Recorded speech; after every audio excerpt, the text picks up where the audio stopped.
So Dylan Ferrandis has had just a horrible offseason.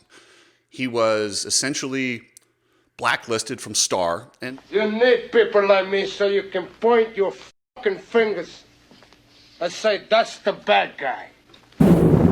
what's up, Coxie Mob? Hey, so Trey Kennard is making waves with the electric Honda. Dude, that guy looks so good on it. I can't believe he's not actually racing for real these days. Maybe we get a Trey Kennard comeback. I don't know. What do you guys think?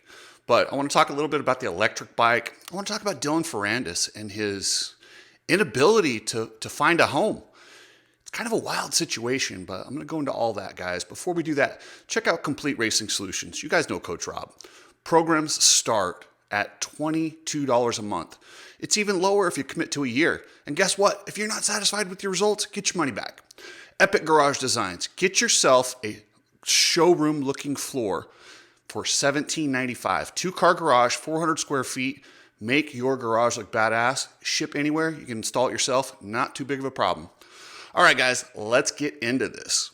So Trey Kennard is in the all-Japanese National Series running the electric Honda.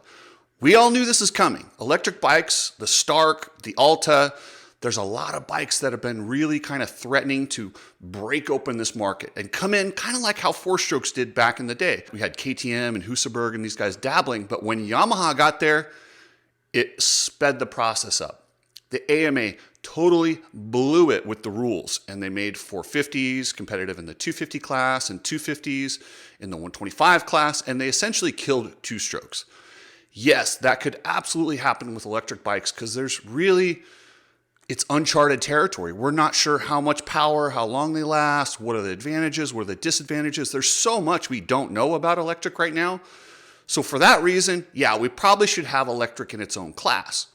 But before everyone freaks out, all you old schoolers that love your loud bikes with your exhaust, which I do too, and that matters a lot. It means a big deal. When I go to the Supercross and you hear that echoing through the stadium, that will never be replaced. That will be something that, unfortunately, it's going to go away because gas bikes are just on their way out. That's just the way it is. But I got some positives for reasons you might want to get an electric. Think about how many riding areas are going to open up. You can now ride anywhere you have land. If you can just water your land and keep dust to a limit, anyone with land can have a track now. You can ride these things anywhere. If you live in a cold weather city and you want to go indoors, what's the biggest problem with indoors? Exhaust. It's bad. You get people puking. And when Supercross goes electric, we won't have guys when they have to close the roof of the stadium. Well, guess what? They'll be able to, and we won't have people puking on the top row like we have. And I don't know why people don't talk about that more because it's dangerous. And, it's something that could be monitored pretty easily. But if you guys have been to the Supercrosses and you sit in the treadhead seats let's be honest, that's what I can afford. When I don't have a press pass, I'm usually up pretty high. So yeah, that exhaust sucks. You have a headache. You feel crappy the next day. And with electric, we won't have that. But it's not all good. Let's not kid ourselves. These things leave a bigger carbon footprint on the earth than gas-powered machines do. They absolutely do. These batteries, what are we going to do with all these batteries when they're gone? Because they don't last forever. It's ridiculous. But like I said, I don't want to have that debate. This is just simply of, will it help the sport? And I have to ask you guys that love gas, would you accept electric if we promised you double the riding areas? Because I think that's what's going to happen. What if we, had twice the people coming in to this sport? What about moms? Moms are intimidated by the loud, rah, rah, rah, rah, rah. That is scary to people. And I think with electric and that little sound, I think it's going to open up this to a whole new audience. I think we're going to have kids that are growing up on these little electric push bikes that are going to transition into this, and I think it's going to make the sport huge. Now, this is bad news for engine part manufacturer companies, exhaust companies, but they're going to have to adapt. They're going to have to figure out ways to work on and to benefit from different products that you can add to the electric bikes. But you're going to use more tires. You're going to use more chains. You're going to use more brake pads. These are things that are, with a negative comes a positive. There are things. You're going to sell more gear because more people will be riding. So it is a negative and a positive, and whether you like it or not, it's coming. And now that Honda has officially actually got one, raced it, put Trey Canard on it, guys, this is the equivalent of when Doug Henry brought it out at the Supercross. It's not quite as big because Doug Henry came out and smashed them. Like that was insane, and that literally blew the lid off everything. But seeing Trey Canard out there competitive, he got second in one of the motos, and then I guess he crashed in one of the motos. But seeing him out there riding this bike against these gas-powered machines and showing that it's capable, it's here, guys. It's time. And the Stark Vargs are landing. People are riding them. I think that this will be easier to adjust because I think you'll be able to just plug in, and I think you'll have to race under specific maps. And I think they'll be able to control maps, and it would be really easy to test. Right off the track, plug it in. Did you have the right map? If you didn't, you're disqualified. I think it might be easier to manage power than people think. But then again, I don't know. Then again, it's technology. How many people are going to... We're racers. We cheat. That's what we do. We're going to figure out ways to get more power out of these things and circumvent the system because that's what we do. And it's up to the AMA and these people, these racing organizations, to figure out where to put them. But let's not make the same mistake we made with four strokes. Let's not overshoot this. Let's start by racing electric against electric and see where it goes. So that's my thoughts. Oh, and they're going to have to figure out some sort of a clutch system because if you've ridden one of these things, for me, I'm a guy that likes to drop the bike in the rut, and without a clutch, if that thing starts to climb the rut, I just eat shit, and it's tough. So there's a few things they're going to have to work on. But then again, kids that grew up riding without a clutch, they're not going to have the same issues that like somebody like you or I or people who've raced our whole careers on gas-powered machines. And gas-powered machines aren't going away.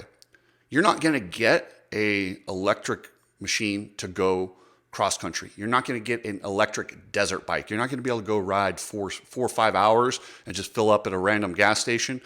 Those types, there's still going to be a place for gas, but I think there'll also be a place for electric. And I think instead of going one or the other, I think we're going to have a nice mix of both. And like I said, we can keep Supercross gas powered, but there's no reason not to have an electric class in addition to it. So that's my thoughts on electric, guys. And and the cost. The cost is rough. They're going to have to figure that out. I mean, right now the Stark Vargs are $12,500, I think, which is a couple thousand more than a Japanese manufacturer on the a combustion motor. They're going to have to work on that. But anyway, guys, speaking of, check out Ride Strap goggles. They're awesome. Get yourself some Let's Go branding goggles. Yes, it's the election year. Support whatever party you choose to support, but Ride Strapped has your Let's Go branding goggles. Get them. They also have your t-shirts, the Red Pill t-shirts, $19.99, which is super inexpensive for a t-shirt. Just get one of those. And then also, if you're going to ship anything, use Precision Transport. Precision Transport is awesome. They are a company that not a lot of trucking companies have customer service. They still do. So check them out. All right, guys. So Dylan Ferrandis has had just a horrible offseason. He was essentially blacklisted from Star, and a lot of that had to do with his agent. Jimmy Button represents Levi Kitchen. Star was furious that Levi Kitchen left without actually offering them a chance to match or do anything like that. They blamed Jimmy Button. Fair or unfair, they kind of blamed him, and I think Dylan Ferrandis felt a little bit of that, and that's part of the reason. That, and honestly, they think Cooper Webb's a better option. They spent their money on Cooper Webb, and then with Eli Tomac coming back, there's just no room for him. And then also Justin Cooper moving up. I know they're hiring everyone in the world, but they don't have room for Dylan Ferrandis.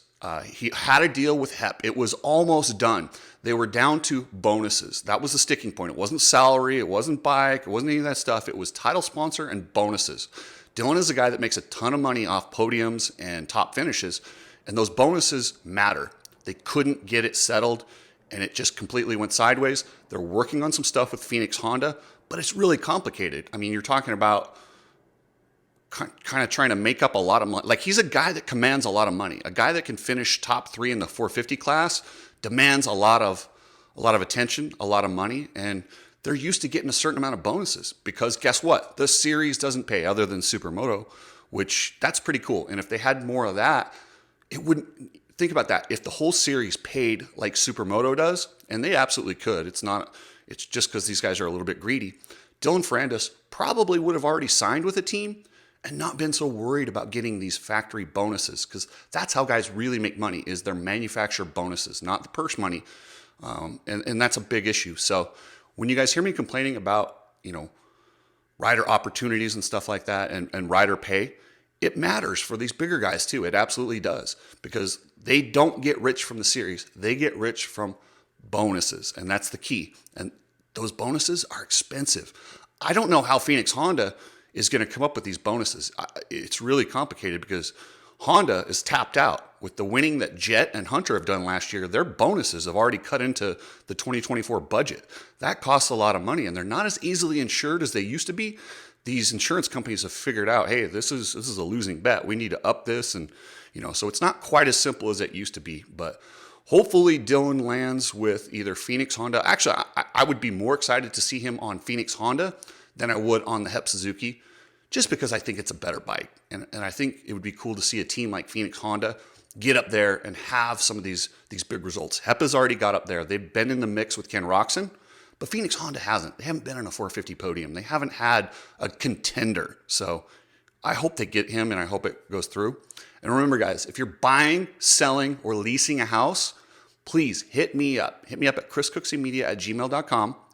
If you're in Las Vegas, I'll do it for you. If you're not in Las Vegas, let me set you up with a Berkshire Hathaway agent in your area, and they will get you dialed in. So anyway, guys, that's it. Remember, subscribe, and I'll catch you later.